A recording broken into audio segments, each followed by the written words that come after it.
Hello guys, welcome to another episode of Clues, Cues and Reviews, and today we're talking about Fairy Tail 526. This video is talking about Fairy Tail.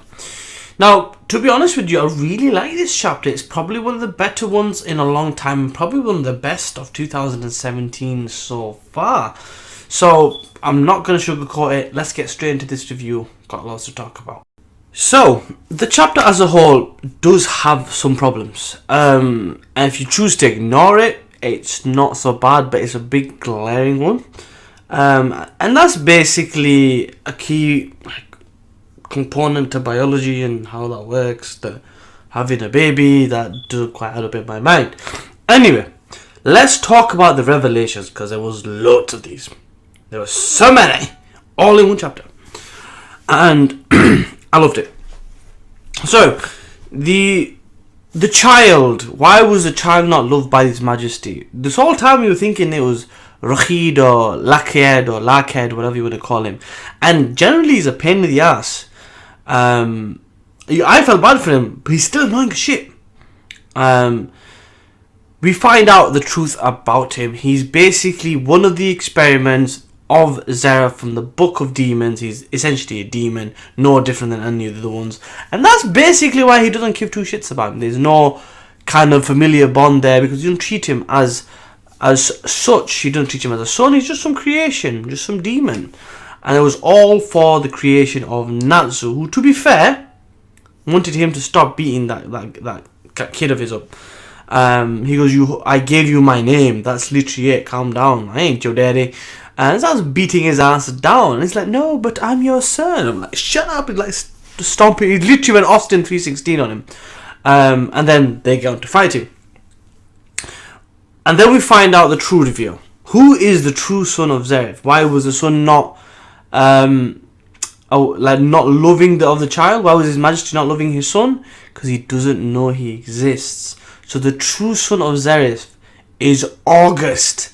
And it was like, did everyone know this? It was a good twist. A lot of people didn't click on it last week, apparently. And I'm glad we went with something like this. It kind of caught a lot of people off guard. Some of these people are like, I know about this one. But no, a lot of people were caught off guard.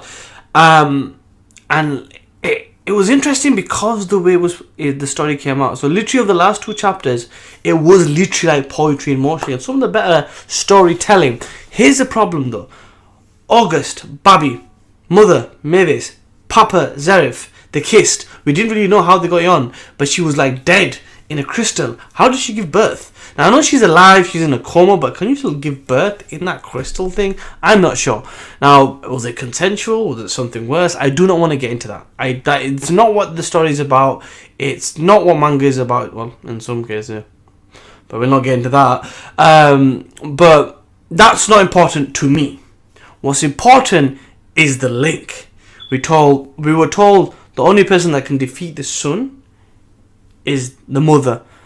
Mavis is around, maybe, but it was important. So basically, August grew up on the streets, ran into the father, became one of his subordinates, and he's essentially all powerful.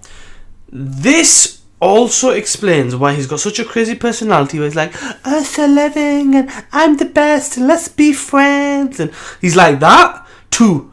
How would you feel if I killed your daughter in front of you? Evil laugh. You know what I mean? It was like that split personality. He's basically like Zeref. He's literally just a nut job. But Zeref doesn't know, and that's why he doesn't care. He's not really thinking of it like that. But it also explains another thing. Back when the 12 gathered, right? It was mentioned that Rakhied or Rakhied noticed that August gave him evils, gave him dirties. And the reason why he gave him dirties was because he took on Zeref's name. A birthright he was entitled to but never got. So that's why that even happened. So that was a brilliant setup. That was an amazing setup. Some foreshadowing there. Some Gordon level foreshadowing there. From Mishima. Yeah, surprising, isn't it? But that's not where it ends. We also find out about his power. And I was kind of right about this. So I'm kind of happy. Okay, I wasn't completely right, but I was near enough there. Anyway, he's copying the powers. That's his powers. He copies and dispels. Essentially, he knows a lot of magic, but he copies the magic and dispels the magic. That is August's power. They find the weakness as well, because he can't copy all magic. He can only copy magic based on its origin. So essentially, stuff that's enchanted, something that comes from the body, is performed, is cast, he can do, because it's coming through him. And he can copy that with his magic. But he can't do stuff that requires accessories and tools.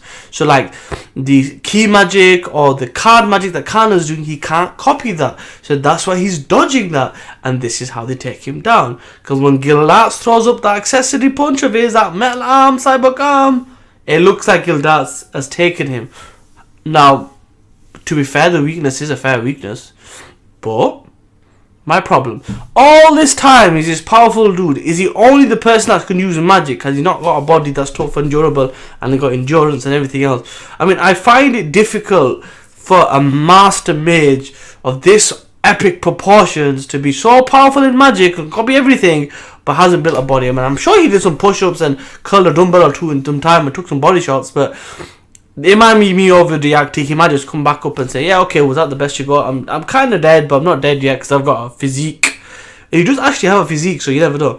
Anyway, so Rakhied's a demon. August's power is to copy and dispel. Zeref doesn't know he's a deity.